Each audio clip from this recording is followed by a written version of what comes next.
레드 스윕, 공화당의 상원과 하원 자각을 의미합니다. 현재 트럼프 당선자가 두 번째 트럼프 노믹스를 위해서 바이든 노믹스 지우개에 박차를 가하고 있죠. 또 집권일기 때 실패를 반석으로 모든 기준이 트럼피즘, 즉 충성심을 최우선순위로 고려하고 있다고 합니다. 자, 그래서 오늘은 트럼피즘을 계량화한 트럼프화 지수로 한미 관계와 또 한국 주가 및 원달러 환율이 어떻게 될 것인지를 알아보는 시간 마련해봤습니다.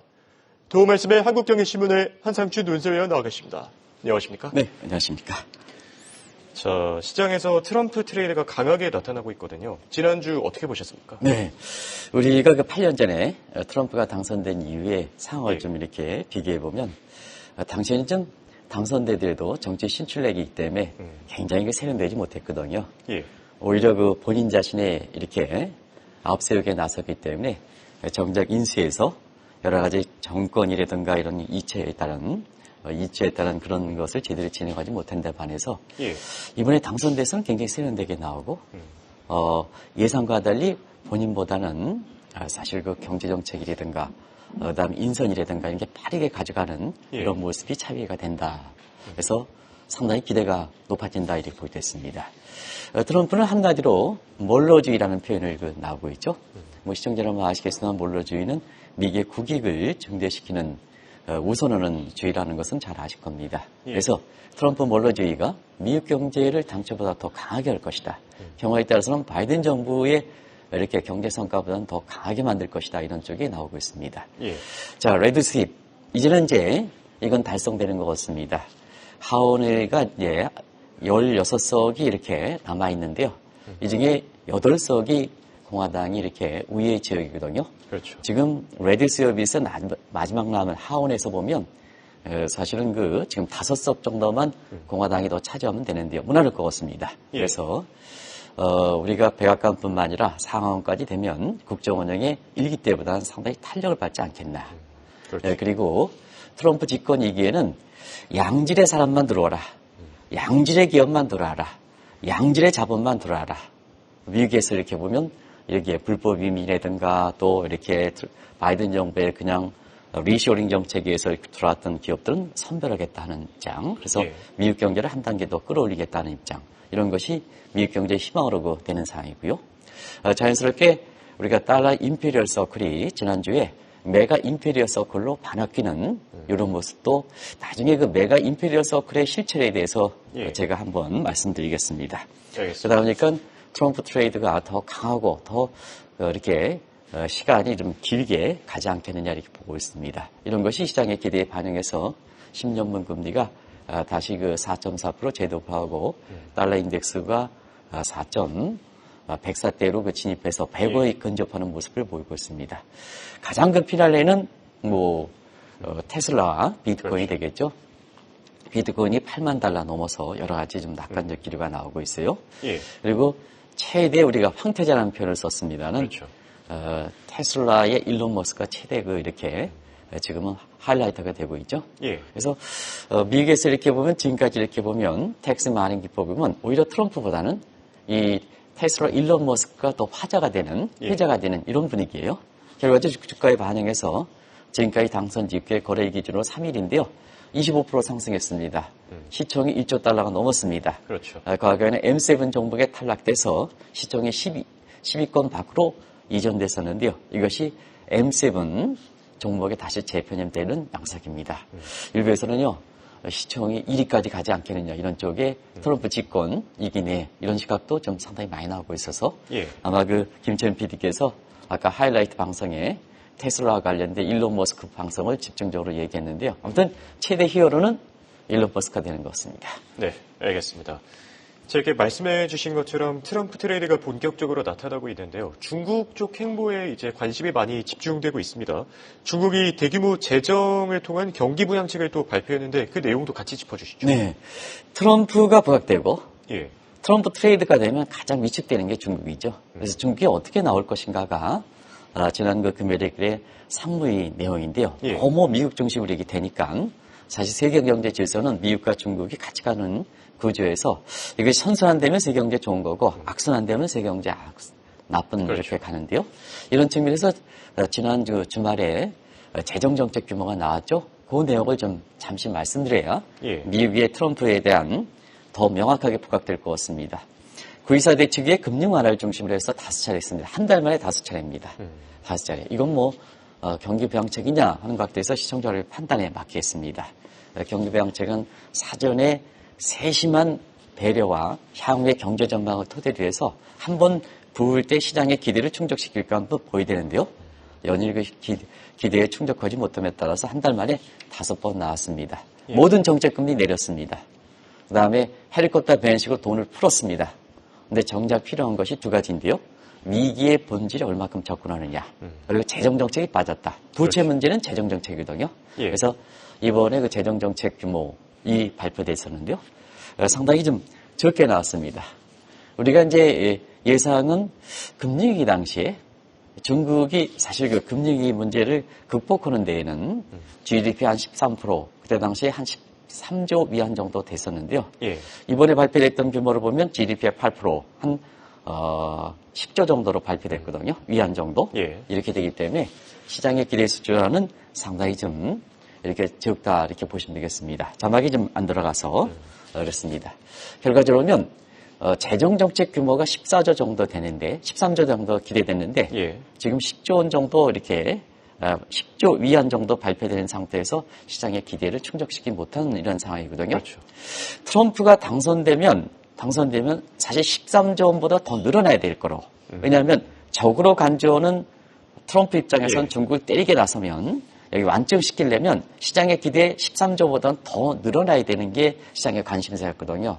근데 시장의 기대치 13조보다 낮춘 10조 원 정도이기 때문에 김천 PD께서 지난주에 마지막에 상무위에서 10조 위안 발표되고서 국제유가의 모습을 장중 그래프로 네. 한번 나오면 보겠습니다. 국제유가가 상당히 많이 떨어졌습니다. 왜 그럴까? 원예 최대 수입처인 중국의 경기가 부양되지는 못할 것이다 하는 측면에서 사실 국제유가가 상무위에 10조 위안 발표되고 네, 나서 지금 나오고 국제유가 있네요. 떨어졌다. 장중 그래프를 보면 더 이렇게 될 거로 보이는데 어찌됐든 마감지수로 보더라도 전부 국제유가가 떨어지는 모습이 바로 경기부양책, 재정부양책에 대한 실망이 크게 작용했다 이렇게 보시면 되겠습니다. 네. 자, 그래서 그런 걸까요? 더 이상 기대할 수 없다라는 이 비관론도 계속해서 나오고 있지 않습니까? 네, 이제는 이거 대중적인 요법 중국의 그 경기부양책은 이게 언제부터 시작됐습니까?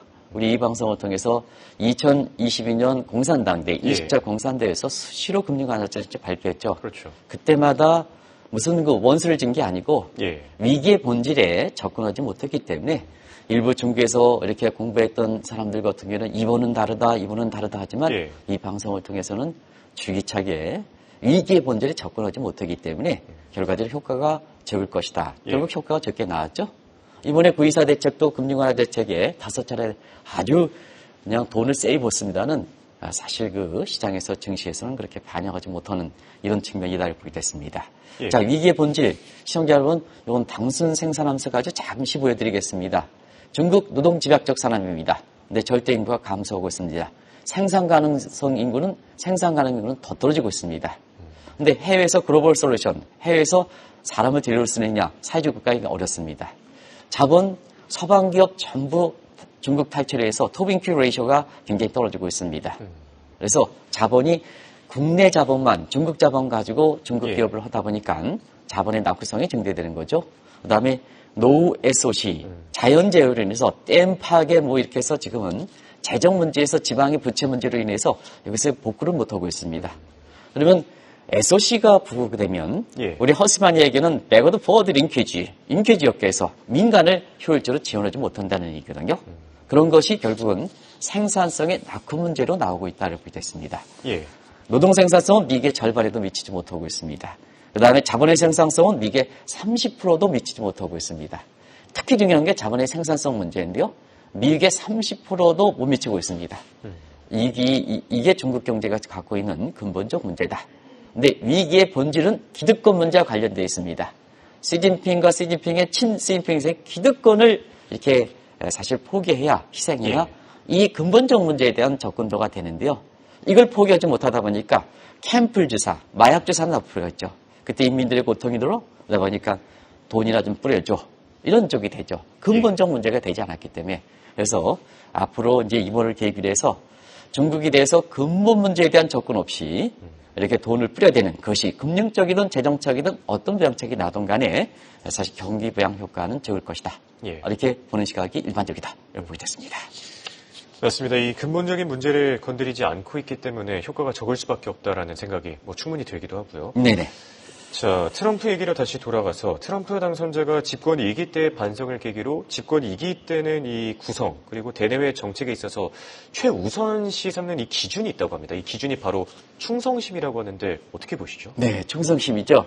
요즘 우리가 예. 지금 고현재 AD께서 요새 고생을 많이 하시는데요. 이런 분들이 전부 충성심의 사람들입니다. 예. 다 트럼프 내각에 이렇게 지금 주축으로 구성되는 후보군인데요. 확정되거나. 예. 왜 그럴까 하는 측면은 8년 전에 들어가겠습니다. 그때 정치 거물인 힐러리 클린턴을 무너뜨리고 그렇죠. 신출내기 입장에서 본인이 정치에 이전에 아무런 경험이 없었거든요. TV에 리얼리티 쇼나 지금 진행하고 됐지 않습니까? 그러다 보니까 자신의 결점을 보완하기 위해서 어른들의 축을 내각으로 구성했습니다. 어른들의 축은 뭐냐? 본인이 정치 신출내기 때문에 이 험난한 이렇게 정치 구도를 가기 위해서는 그때 당시 어른들에 해당되는 예. 뭐 공부를 많이 했거나 정치 경험이 많거나 내각 구성이 많거나 이런 사람이거든요. 그 대표적인 게 마이클 펜스 부통령이죠. 예. 존 켈리 비서실장이죠. 근데 제가 사실 뉴욕의 그 콜럼비아 대학의 만스러빌 거기서 공원에서 이 마이클 펜스의 책을 읽은 적이 기억이 납니다. 예. 공원에서. 전부 트럼프 비난입니다. 본인이 부통령을 했는데도 불구하고. 아. 존 켈리도 마찬가지입니다. 이게 트럼프 입장에서는 집권 2기 때 뼈아픈 거거든요. 그렇죠. 그러다 보니까 집권 2기 구성에서는 이렇게 됩니다. 자기보다 트럼프보다 공부 많이 한 사람 배제한다. 자기보다 정치에 대해서 경기에서 많이 한 사람 배제한다. 이렇거든요. 예. 그러다 보니까 뭐를 기준으로 충성심을 기준으로 한다. 자, 지금 뭐 이게 공부 가지고 따질 문제는 아닙니다는 거의 뭐 구성되는 사람들이 아이비리그라든가 이런데 박사 출신들이 없습니다. 전부 현실에서 경험이. 예. 자, 공무원 이론은 전부 뭐냐 뒷사상에 나온다. 근데 경험이 중요하다. 초불확실한 경험이 주다. 이게 트럼프의 실용주의입니다. 우리나라에도 강요 구성할 때 많은 시사점을 던져주지 않겠나 하는 생각이 듭니다. 예. 초불확실한 이론이 사실 적용되지 않는다. 규범이 적용되지 않는다. 과거의 가능이 적용되지 않는다. 그러면 초불확실성을 극복하기 위해서는 결국 그 현실에 들어가서 리스크 매니지먼트 어떤 사람이 최고다. 이게 트럼프의 실용주의다 이렇게 보겠습니다. 예. 그런 과정에서 보면 지금 이렇게 구성하는 내용을 이렇게 보면 결과적으로 사실 그 시장에서 트럼프 2기 때 구성하는 내용에 대해서 상당히 기대가 높은 겁니다. 충성심. 자, 이 충성심의 지수인데요. 이 충성심의 지수를 산출하는 방식이 있습니다. 예. 바로 트럼프화 지수다. 트럼피케이션 인덱스다 해서 저희들이 그렇게 독창제로 창출을 했습니다. 그래서 TI 인덱스 예. 가지고 이걸 한번 분석해 보도록 하겠습니다. 알겠습니다.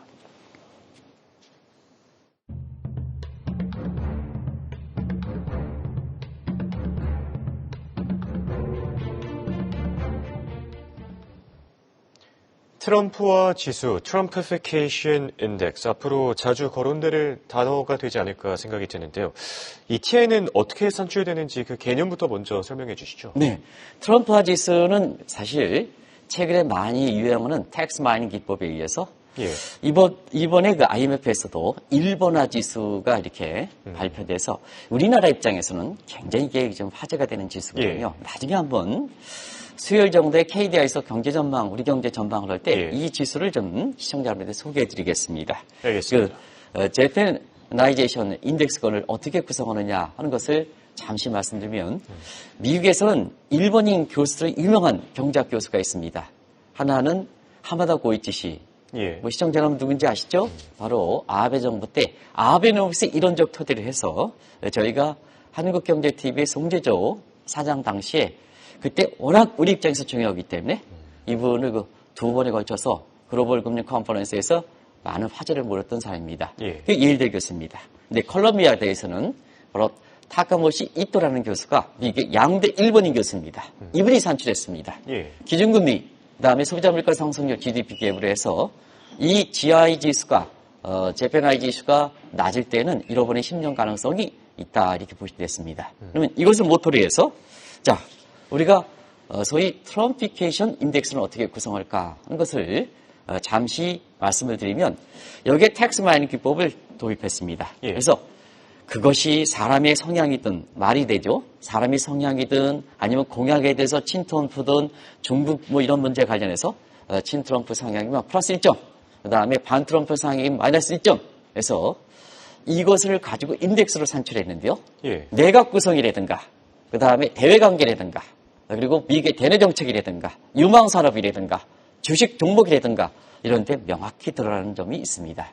그리고 이 트럼피케이션 인덱스 같은 TI 지수는 현 정부 입장에서도 지금 바이든 정부에 쏠려있는 입장에서 트럼프 정부와 어떤 관계를 가지고 갈 것이냐 하는 측면에 굉장히 고민을 많이 하고 있는데요. 그렇죠. 한미 관계라든가 한국의 주식이라든가 원달러 환율이라든가 이런 입장에서 기업인들이 이렇게 관심을 갖고 있는 트럼프 집권 2기회에서 한 증시라든가 한 경제라든가 그다음에 원달러 환율이 어떻게 될 것인가 이런 것을 전망하는 데도 굉장히 유용한 지표다 하는 것을 말씀을 드리겠습니다. 네. 자, 그렇다면 이 트럼피피케이션 인덱스 TI 지수로 봤을 때 이 트럼프 집권 내각 2기에서 이 내각 구성원들이 어떻게 어떤 인물들로 뽑힐지 궁금한데요. 이 부분도 짚어주시죠. 트럼프 선거 과정에서 가장 충성심이 높은 사람이 누굴까? 당연히 한 명 꼽을 수 있겠죠. 머스크가 되지 않을까 싶은데요. 그래서 사실 제이디 벤슨, 그 마이클 펜스의 일기 때 아주 뼈아픈 실수를 계기로 해서 이 사람이 뭐냐, 사회적으로 알려지지 않는 소위 흑수 출신들을 이렇게 젊은 사람, 미국 나이로 39살을 부각시켰던 거거든요. 예. 제이디 벤슨 같은 경우는 아주 충성심이 강합니다. 머스크가 아니라 벤스. 벤스 같은 경우는 이미 확정됐죠? 예. 그다음에 스즈 와일드 이렇게 해서 얼음이라고 이렇게 붙여지죠. 예. 절대 자기 자신이 드러나지 않는 사람. 이게 충성심으로 이렇게 냈습니다. 그리고 지금 많이 알려져 있는 일론 머스크 기업인이기 때문에 사실 충성심 정도를 평가할 때는 집권당이 이렇게 그렇죠. 사실 여당입니다. 그런 관점에서는 충성심 정도에서는 이렇게 많은 이렇게 알려지는 것만큼 그렇게 해서 이렇게 한 사람입니다. 이 사람들이 이제 충성심이 많은데요. 일단은 제이디 벤스 같은 경우는 부통령으로 확정된 그렇죠. 상태고요. 트럼프는 스지 와일드로 미국의 백악관 사상 첫 여성 비서실장으로 사실 임명된 거고, 머스크는 지금 미중 특사라든가 뭐 지금 많이 알려져 있는 정부 효율 인정이 임명이 유력한 상황이다 이렇게 됐습니다. 그런 과정에서 경제 분야는 어떻게 될 것인가 하는 관점에서 보면 사실 경제에서는 충성심 정도를 단순히 사람에 대해서 아보는 정도가 아닙니다. 트럼프에 맞는 경제관을 갖고 있느냐, 이게 경제적인 측면에서의 충성심이다 이렇게 보게 됐습니다. 그런 과정에서는 트럼프의 대공황론과 가장 밀접한 사람이 일전에도 말씀드렸다시피 지난 4월에 미국 경제가 스태그플레이션에 빠지고 있다. 미국 경제의 경청기에 빠지고 있다. 트럼프의 경제관과 가장 유사한 사람이 바로 다이먼 회장이죠. 최근에 다시 재무장관 초대로 급부상하고 있습니다. 그리고 상무장관과 그다음에 무역대표부 USDR은 나바로와 로버트 라이 하이저가 같은 이런 사람이다 이렇게 됐습니다. 자, 문제는 연준입니다. 그렇죠. 2026년 이렇게 5월까지 이게 되는 상태 이렇게 보는데요. 자, 누가 할까 하는 입장에서는 결국 우리가 페드의 폐지론, 페드의 장악론을 할 때, 자, 일론 머스크는 페드에 개입하는 게 누가? 대통령이. 트럼프가 개입하는 게 정당하다 하는 입장을 취했거든요. 예, 그렇죠. 그런 과정에서 이렇게 보면 사실은 임기를 유지한다 이렇게 한다 하더라도 거기에 섀도우 차기 의장을 임명하는 형태로 이런 형태를 가지 않겠느냐 하는 측면에서 일기 때 가장 페드 파워를 바꾼다면, 자기가 실수했던 파워를 바꾼다면 가장 이렇게 아쉬웠던 사람이 존 테일러 준칙이라고 알려진 스탠포드의 교수입니다. 그리고 이번에 그 감세 정책에서 했던 아서 레퍼 교수거든요. 이런 사람들이 이렇게 사실 거론되고 있다고 보게 됐습니다. 어찌됐든 어떤 형태든 간에 페드는 트럼프에 장악에 넣는다. 폐지는 안 되더라도 보드 멤버의 인사권에서 장악한다. 안 돼. 그러면 친트럼프 퀴즈로 해서 사실 뒷조에 세도 정치라 할 만큼 이렇게 해서 임명해서 페드는 강력하게 해서 완전한 형태의 레드 스윕 형태를 겪는다. 이렇게 보시면 되겠습니다. 맞습니다. 월가에서도 벌써부터 그림자 의장 다양한 용어들이 계속해서 나오고 있더라고요.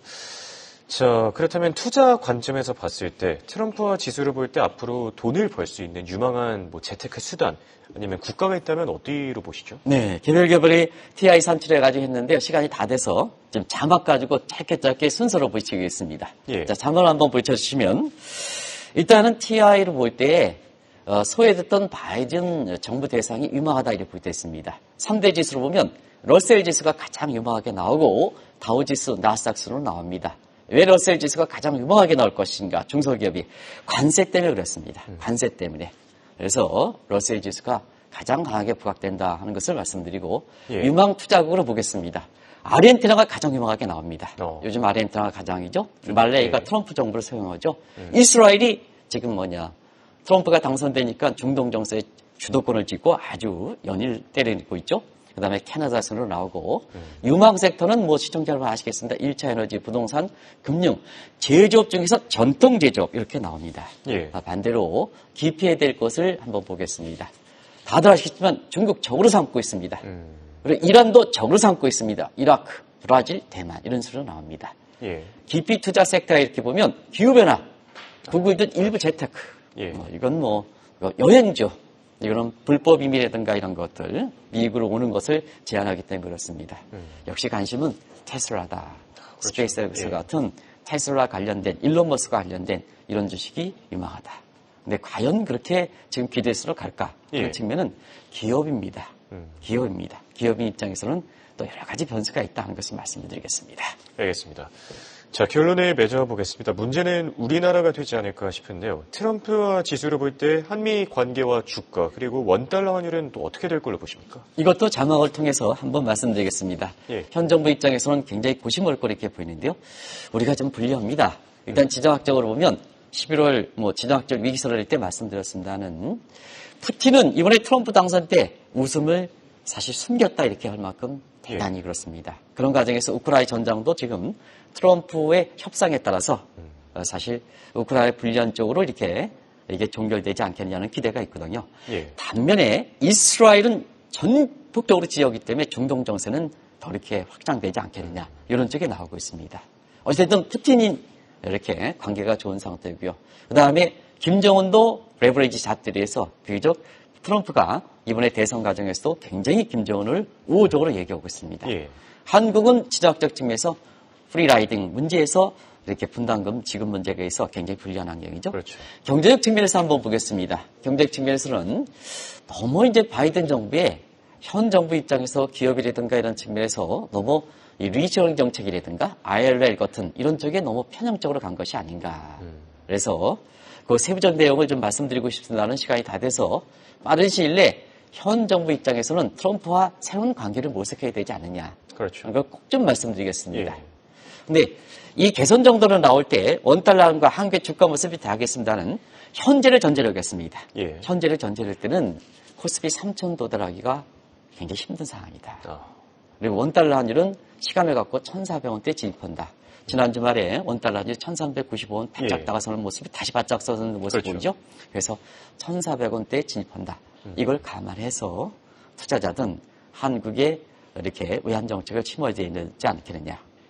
지금 상태에서는 가장 중요한 게 지정학적으로는 그 다음에 경제의 측면에서는 빨리 트럼프와 관계를 새롭게 모색할 필요가 있다는 걸 꼭 좀 말씀드리겠습니다. 맞습니다. 전화 한 통화 가지고는 안 된다 하는 걸 예. 말씀드리겠습니다. 알겠습니다. 지금까지 도움 말씀의 한국경제신문의 한상춘 논사위원이었습니다. 대단히 고맙습니다. 네, 고맙습니다.